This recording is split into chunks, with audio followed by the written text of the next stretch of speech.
तो भाइयों, जैसा कि हमारे पास सुपर बॉल जो है वो शुरू हो चुका है और उसी के साथ ट्रेलर्स की भरमार आना शुरू हो चुकी है, जहां guardian of the Galaxy Volume 3 के पूरे ऑफिशियल ट्रेलर के साथ, ट्रांसफॉर्मर्स के बिग टीवी स्पॉट के साथ हमारे पास फाइनली ऑफिशियली जो है द फ्लैश का ट्रेलर आ चुका है। और मैं कहूँगा कि यार, क्या इन्होंने ट्रेलर बनाया है, क्या इन्होंने मूवी का हाइप बनाया है।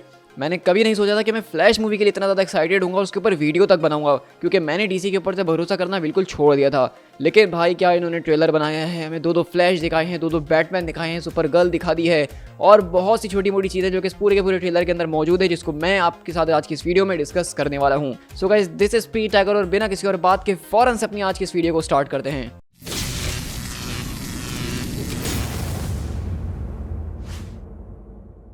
सबसे पहले तो मैं इस ट्रेलर के ओवरऑल लुक के ऊपर बात करना चाहूँगा। तो ये जो ट्रेलर का उन्होंने लुक दिया है वो बहुत ही ज़्यादा मुझे पसंद आया है। चाहे इसकी मैं कलर ग्रेडिंग की बात करूँ, सिनेमेटोग्राफी की बात करूँ, विजुअल इफेक्ट्स की बात करूँ, सब कुछ मुझे बहुत ज़्यादा टॉप नॉच यहाँ पे नज़र आ रहा है। और ऐसा लग रहा है कि डीसी ने वाकई में इस पूरी की पूरी मूवी के ऊपर अपना पैसा लगाया है, अपनी मेहनत लगाई है। और डायरेक्टर एंडी मर्शेटी जो है, उनकी पूरी की पूरी मेहनत और डायरेक्शन यहाँ पे नज़र आ रही है। अब सबसे पहले अगर हम शुरू करें इस पूरे के पूरे ट्रेलर की ओपनिंग से, तो हम देखते हैं कि बैरी एलन बेसिकली यहाँ मौजूद है अपने नए फ्लैश के सूट के अंदर।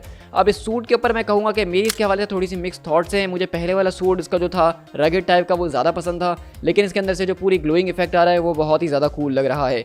इसी के बाद मैंने देखा कि किस तरीके से फ्लैश का ये जो पूरा का पूरा सूट है वो उसकी रिंग के अंदर मौजूद है। और कॉमिक्स में भी ठीक इसी तरीके से बैरी एलन अपने रिंग के अंदर अपने फ्लैश सूट को स्टोर करता है और वक्त आने पर उसका इस्तेमाल करके उसको यूज़ करता है। तो ये बिल्कुल कॉमिक एक्यूरेट हमें नजर आ रहा है। इसके अलावा यहाँ पे फ्लैश के कैरेक्टर के ऊपर जो एक चीज़ गौर करने वाली है वो ये है कि उसकी जो लाइटनिंग है, क्या किस तरीके से येलो, रेड और गोल्डन की तरफ वो जाते हुए हमें नजर आ रही है। और जबकि अगर हम बात करें तो हमारा जो DCU वाला फ्लैश था, उसकी पुरानी जो लाइटनिंग थी वो ब्लू कलर की हमें नजर आती थी, और यहाँ पे ये एक बहुत ही बड़ा शिफ्ट नजर आ रहा है। अब अगर कॉमिक्स की बात की जाए तो कॉमिक्स में ये लाइटिंग जो है वो बताती है कि कौन सा स्पीड सर कितना ज़्यादा तेज़ है। और कॉमिक्स में अगर ब्लू लाइटनिंग की बात की जाए तो वो सबसे ज़्यादा तेज़ को डिफाइन करती है। वहीं पे अगर हम बात करें इसकी टीवी सीरीज़ की, जो कि फ्लैश की बहुत टाइम से चलते हुए आ रही है, तो वहाँ पे ब्लू कलर सबसे ज़्यादा लोएस्ट एंड को शो करता है और रेड सबसे ज़्यादा हाईएस्ट को करता है। तो मेरे ख्याल से इस पूरी की पूरी मूवी के अंदर जो रेड हमें दिखाई गई है लाइटनिंग, उसकी वजह यह है कि फ्लैश अपनी पावर्स को अच्छे से चलाना सीख चुका है और इसलिए उसमें एक्सपर्ट हो गया है, जिसकी वजह से उसकी स्पीड बढ़ी है, तो उसकी लाइटनिंग का इफेक्ट भी चेंज हो गया है। तो ये पूरी की पूरी स्टोरी ट्रेलर को देख के समझ आ रहा है कि ये फ्लैश पॉइंट स्टोरी लाइन के ऊपर होने वाली है।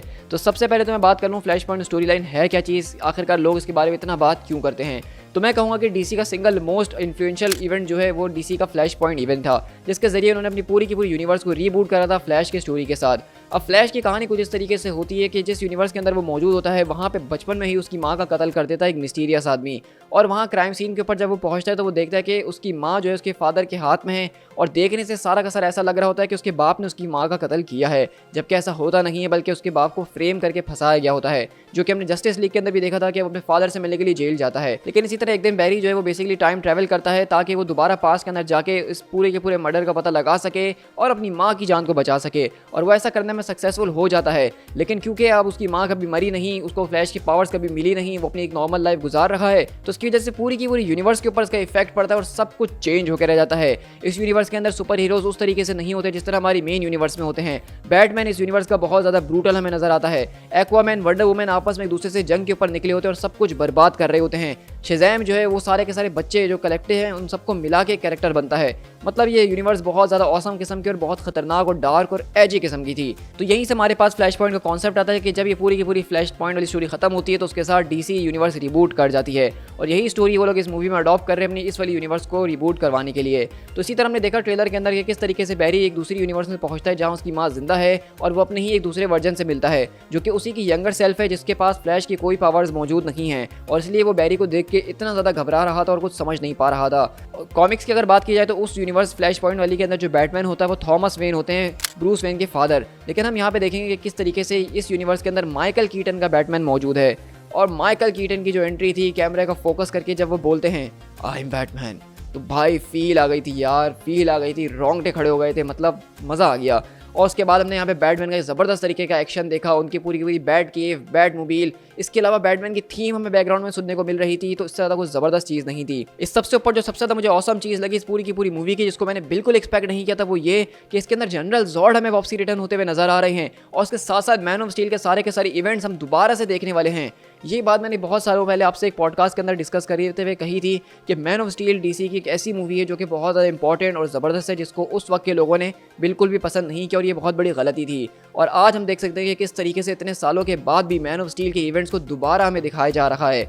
तो मेरी बात सही प्रूव हो गई है। तो मैं तो बहुत ज़्यादा खुश हूँ मैन ऑफ स्टील की दोबारा उन सारे के सारे इवेंट्स को एक दूसरे पर्सपेक्टिव से देखने के लिए। तो हमें बैरी एलन बताता है कि किस तरीके से जब वो इस यूनिवर्स के अंदर आके चेंजेस करता है, ये नई यूनिवर्स बना देता है, तो उसकी वजह से इस यूनिवर्स के अंदर कभी मेटा ह्यूमंस बनते ही नहीं, यानी वो लोग नहीं बनते जो कि पावर्स अपने अंदर डेवलप करें। और इस वजह से हमें बैटमैन यहाँ ऑपरेट करते हुए नजर आता है। हेनरी कैविल का सुपरमैन इस यूनिवर्स के अंदर नहीं, बल्कि उसकी जगह उसकी कजन कारा जो है वो आके अर्थ के ऊपर लैंड करी है, लेकिन वो भी किसी की कैद के अंदर मौजूद है, वो सुपर गर्ल नहीं बन पाई है इस यूनिवर्स की। और इस वजह से जब जनरल जॉर्ड अर्थ के ऊपर आते हैं तो तबाही बहुत ज़्यादा अलग लेवल पर मचना शुरू हो चुकी होती है, क्योंकि यहाँ सुपरमैन उसको रोकने के लिए नहीं है। यहाँ कोई बड़ा सुपर हीरो यानी कि एक्वामैन और दूसरे हीरोज यहाँ में नजर नहीं आ रही हैं। तो इसलिए फ्लैश समझ चुका था कि अब उसको ये सारी की सारी चीज़ें ठीक करनी होंगी।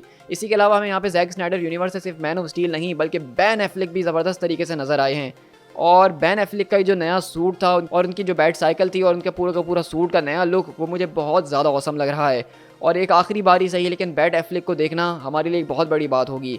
तो सच में मेरे तो गूज बम्स आ रहे थे इस पूरे के पूरे ट्रेलर के दौरान। और हमने देखा कि किस तरीके से हमने सुपर गर्ल के कैरेक्टर के ऊपर अच्छा खासा हैवी फोकस देखा, क्योंकि बेसिकली हम देख सकते हैं कि बैटमैन और वो मिलके उस फैसिलिटी के अंदर जाएंगे सुपर गर्ल को वहाँ से छुड़वाने के लिए।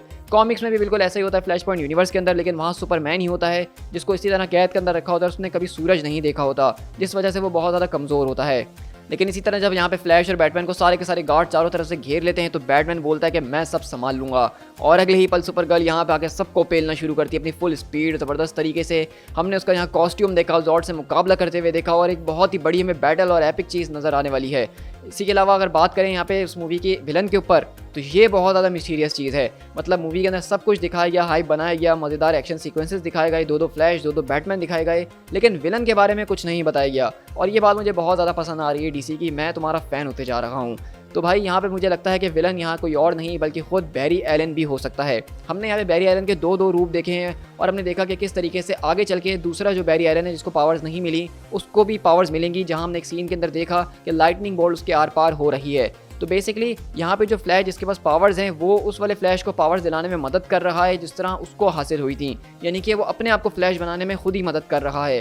तो ये एक तरह का पैराडॉक्स भी हो सकता है कि फ्लैश को दरअसल फर्स्ट प्लेस के अंदर पावर्स इसी तरीके से मिली थी, और कॉमिक्स में भी कुछ ऐसा ही होता है कि वो लाइटनिंग बोल्ट जो कि फ्लैश के ऊपर आके गिरा होता है वो खुद बैरी एलन का ही लाइटनिंग एनर्जी होती है जो कि उसके अंदर से प्रोड्यूस होती है। तो ये चीज़ मुझे होते हुए हैपन नजर आ रही है। लेकिन अगर बात करें विलन की, तो विलन यहाँ पे मेरे ख्याल से वो दूसरा फ्लैश हो सकता है, क्योंकि बैरी एलन अब जैसा कि इन सारी की सारी चीज़ों को रोकने के लिए फ्लैश पॉइंट को ख़त्म करेगा, तो वो बैरी एलन इतनी आसानी से उसको ख़त्म करने नहीं देगा, क्योंकि उसकी यूनिवर्स, उसका घर, उसके माँ बाप सब यहाँ पे मौजूद हैं। तो शायद इसके लिए वो बैरी से फाइट ज़रूर करेगा। और रही बात कॉमिक्स की, तो कॉमिक्स में हमारे पास इस पूरी की पूरी स्टोरी का विलन कोई और नहीं बल्कि एओबार्ड थॉर्न, यानी कि हमारा रिवर्स फ्लैश होता है। लेकिन क्योंकि रिवर्स फ्लैश का अभी तक कोई नामो निशान हमारे पास इस पूरी यूनिवर्स में मौजूद नहीं है, तो मुझे नहीं लगता कि ये अच्छा ऑप्शन होगा एक नए आदमी को लेकर आना और इतना बड़ा विलन बना देना। और मेरे ख्याल से अगर बैरी इस मूवी का विलन निकले तो उसका तो मज़ा ही अलग आ जाएगा।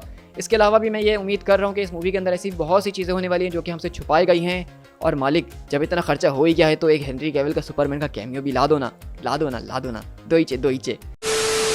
तो भाई मैं तो बहुत ज़्यादा एक्साइटेड हूँ इस पूरी की पूरी मूवी के लिए। सोचा नहीं था कि मैं फ्लैश के लिए इतना ज़्यादा एक्साइटेड हूँ जो कांड वो करते हुए आ रहे हैं पिछले टाइमों से, लेकिन उसके बावजूद ट्रेलर बहुत ही ज़्यादा कोई आउट क्लास किस्म का था और मूवी के लिए मेरा हाइप बहुत ज़बरदस्त और तगड़े तरीके से बन चुका है। अब बहुत सारे लोग बोल रहे हैं कि भाई यहाँ पे तो स्नाइडर वर्स का जनाजा निकल रहा है और तुम इतना ज़्यादा खुश हो रहे हो, ये डीसी को रीबूट कर रहे हैं, सब कुछ ख़त्म कर रहे हैं, नए सुपरमैन को लेकर आ रहे हो, तुम खुश हो रहे हो। तो भाई बात देखो बहुत ज़्यादा सिंपल है, जो कि मैं पहले भी कह चुका हूँ कि स्नाइडर वर्स एक डेथ एंड है, उसके आगे कुछ भी नहीं है, उसको कंटिन्यू नहीं किया जा सकता। हमारे लिए बेहतर यही है कि अब हम उसको छोड़ दें और नई चीज़ों की तरफ देखें। और मुझे ये बात बहुत अच्छी लगी कि किस तरीके से जेम्स गन या फिर फ्लैश की जो स्टोरी अगर पहले लिखी गई थी कि वो जैक स्नाइडर की चीज़ों को इतने बड़े लेवल के ऊपर दिखा के एंड कर रहे हैं, जिसका मतलब ये है कि हमें एक एंडिंग देखने को मिलेगी स्नाइडर वर्स की, लेकिन वो वर्थ इट होने वाली है।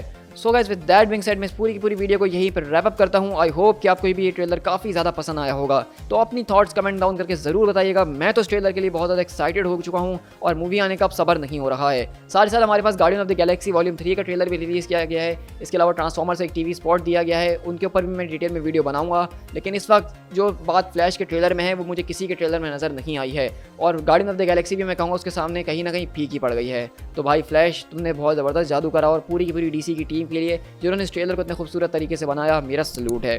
तो आप लोग कमेंट डाउन करके अपने ओपिनियन शेयर करना ना भूलिएगा। और अगर वीडियो पसंद आई है तो अपने दोस्तों के साथ शेयर करना, चैनल को सब्सक्राइब करना ना भूलना इस तरह की ऑसम वीडियोस को मेरे चैनल पर एंजॉय करने के लिए। साथ ही साथ मुझे फेसबुक, इंस्टाग्राम और ट्विटर पे फॉलो कर लेना, जहाँ पे मैं इसी तरह की न्यूज़ एंड अपडेट्स आप लोगों के साथ शेयर कर ही रहा होता हूँ। So guys, this is P Tiger. मिलते हैं अपनी किसी और वीडियो के साथ। Till then, thank you so much.